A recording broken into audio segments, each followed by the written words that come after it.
নমস্কার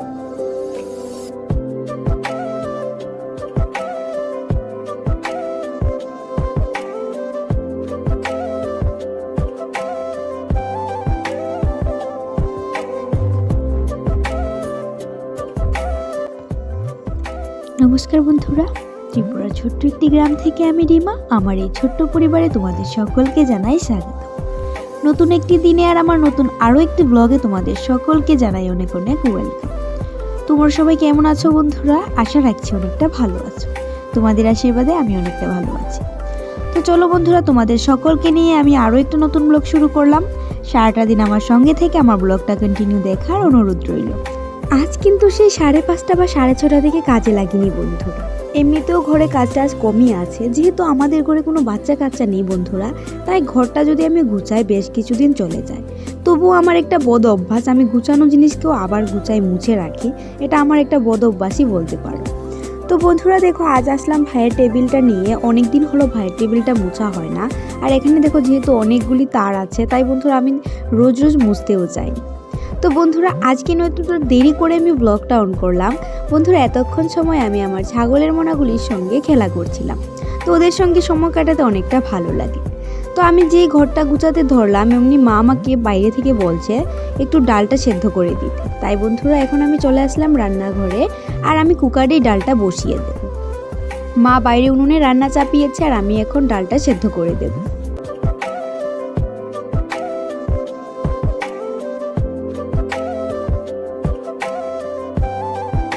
আমার কাজগুলি সামলে বন্ধুরা মাকে একটু একটু হেল্প করার চেষ্টা করি মাত্র। মাকে আমি বিভিন্ন রান্নার কাজে হেল্প করি বন্ধুরা। আর ঘর গুছানো তো শুধু আমার উপর দায়িত্ব, মা তো একদমই ধরে না, আর ধরতে দিইও না।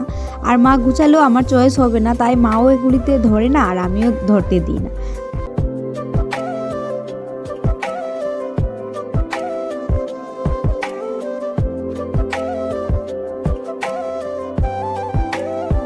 ডালটা এদিকে হতে থাক আর আমি আমার কাজগুলি সেরে নিই বন্ধুরা, কারণ বসে থাকলে আমার একদমই চলবে না। এক কাজ নিয়ে বসে থাকার মতো আমি না। আমার এক কাজ করতে করতে বন্ধুরা আরও বিভিন্ন কাজে আমি হাত দিই।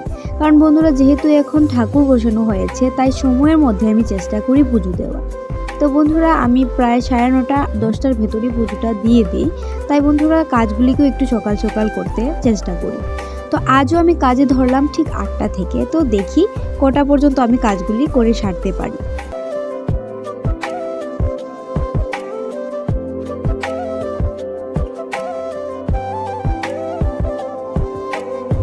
কালো কোনো কিছুর উপর যে এতটা পরিমাণ ধুলা বোঝা যায় বন্ধুরা, তা আমার আগে জানা ছিল। এই দেখো স্টাডি টেবিলটা বেশ কিছুদিন ধরে আমি এটাকে মুছছি না, হাতই দিচ্ছি না। তো দেখতেই পেলে কতটা পরিমাণ ধুলা পড়েছে বন্ধু। তো এটা এমনিতে নিচেই থাকে, উপরে ওঠানোর জায়গাও নেই। আর এখানে বোতল, তারপর ভাইয়ের কিছু বই, এসবই রাখা থাকে। তো বন্ধুরা ভালো করে টেবিলটা মুছে ঘুরিয়ে দিলাম।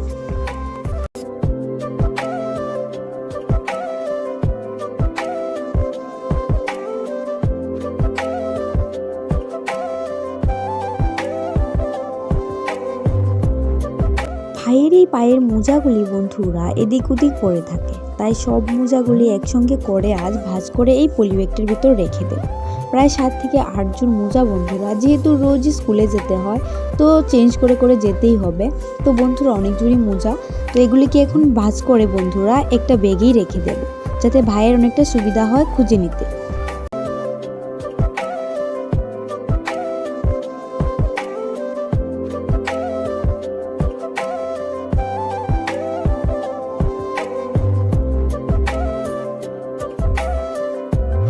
আমার রুমটা আমি একটু সকাল করে গুছিয়ে নিয়েছিলাম, ধরো 7:30টার দিকে। তো আমাদের ঘরটাতে সব গুছানোই ছিল, একটু একটু গুছ দিলাম। তারপর বন্ধুরা দেখো চলে আসলাম ভাইয়ের রুমে, আর ভাইয়ের রুমটাই আজকে একটু ভালো করে ক্লিন করে নিচ্ছি। তো এই যে দেখতে পাচ্ছ এই ফটোগুলি, তো এই ফটোগুলি ভাই টিচার ডেতে স্টুডেন্টদের কাছ থেকে পাওয়া গিফট। তারপর বন্ধুরা এখানে দেখো এই বোর্ডটাও মুছে দিচ্ছি, এটাতে অনেকটা পরিমাণ ধুলা পড়েছিল।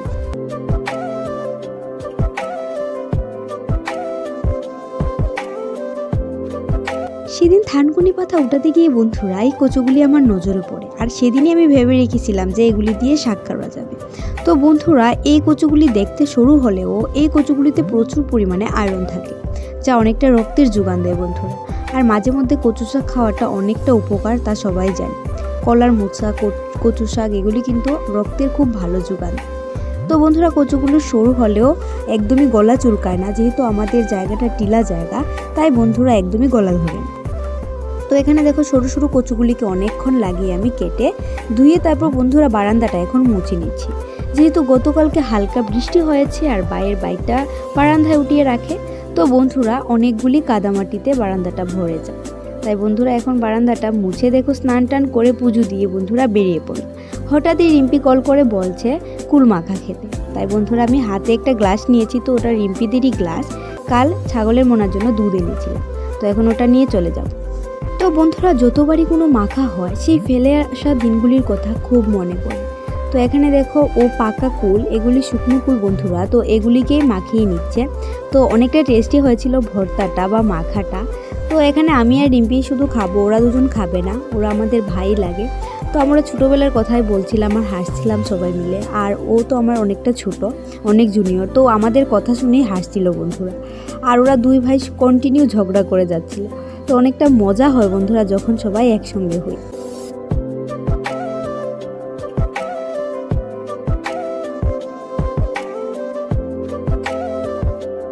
শুভ সন্ধ্যা আমার মিষ্টি বন্ধুরা। সেই দুপুরের পর একেবারে সন্ধ্যাবেলা তোমাদের সামনে আসলাম। তো দেখো একটা নারকেল ফাটিয়ে নিয়েছি আর নারকেলটার মধ্যে একটা ফুল হয়ে গেছে বন্ধুরা। তো অনেক দিনকার আগেরই নারকেলটা, সেই পৌষ সংক্রান্তি। তো বন্ধুরা এখন নারকেলটা কুড়িয়ে নেব, তো কি বানাবো নিশ্চয়ই দেখতে পাবে।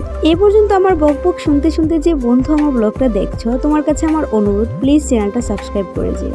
আর যদি আজকের ব্লগ ভালো লাগে তাহলে প্লিজ একটা লাইক করে দিও।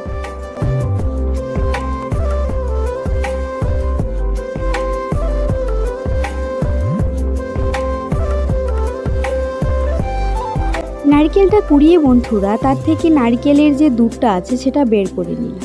তো আশা রাখছি সবাই বুঝতেই পারছো আমি কি বানাবো।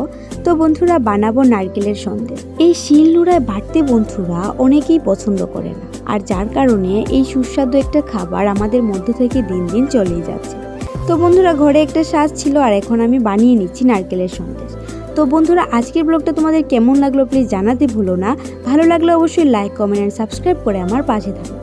তো বন্ধুরা চলো আজকের মতো এখানেই বিদায় নিই, দেখা হবে সুন্দর আরও একটি ব্লগের সঙ্গে। ততক্ষণ ভালো থেকো, সুস্থ থেকো। আর আমার নারকেলের সন্দেশ রেডি।